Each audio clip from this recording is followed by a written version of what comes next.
అందరికీ నమస్తే.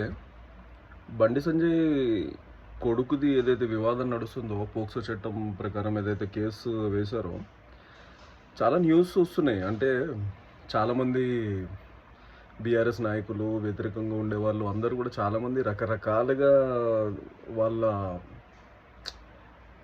ఉద్దేశం చెప్తున్నారు. బట్ ఒక్కసారి మీరు ఆలోచించాల్సింది ఏంటంటే, బండి సంజయ్ గారు ప్రెస్ మీట్ పెట్టి ప్రెస్ నోట్లో కూడా క్లియర్గా చెప్పింది ఏంటంటే, నా కొడుకుని నేను అప్పచెప్తాను, పోలీస్ స్టేషన్కి నేనే తీసుకెళ్ళి అప్పచెప్తాను, సరెండర్ చేస్తానని అంటున్నారు.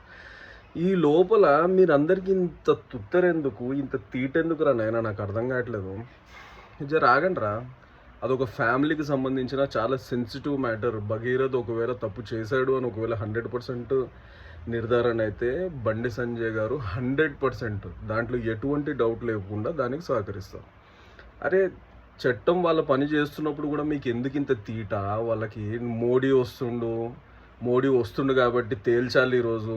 మోడీ వస్తుండు ఏంది నాకు అర్థం కాదు, నాకు అర్థం కావట్లేదు. ఒక ప్రైమ్ మినిస్టర్ని మనము ఏ విధంగా సంబోధించాలనేది కూడా అర్థం కాని స్థితికి బీఆర్ఎస్ పార్టీ వాళ్ళు, మిగతా వాళ్ళు కొంతమంది ఉన్నారు. వాళ్ళ పేర్లు కూడా నాకు సరిగ్గా తెలియదు. నేను న్యూస్ చూస్తుంటే, ట్విట్టర్ చూస్తుంటే మొత్తం అంతా చెత్త చెత్త చెత్త చెత్తగా మాట్లాడుతున్నారు. కొద్దిగా ఆగండ్రా నాయన. తీసుకెళ్తారు, అరెస్ట్ చేస్తారు, ఫార్మాలిటీస్ ఏం చేయాలో చేస్తారు. పోక్సో చట్టం ప్రకారం ఆ అబ్బాయికి ఏం శిక్ష పడాలో అది పడుతుంది. పడడానికి సంజయ్ గారు 100% సహకరిస్తారు. కానీ ఈ లోపు మీరు చేస్తున్న ఈ సెన్సిటివ్ ఇష్యూని ఇంకా అరెస్ట్ చేయలేదు. పేదోడికి ఒక న్యాయం, ఉన్నోడికి ఒక న్యాయం. మరి ఆగండ్రా నాయన, ప్రాసెస్ నడుస్తుంది, దాని ప్రకారం ఏం చేయాలో అది చేస్తారు.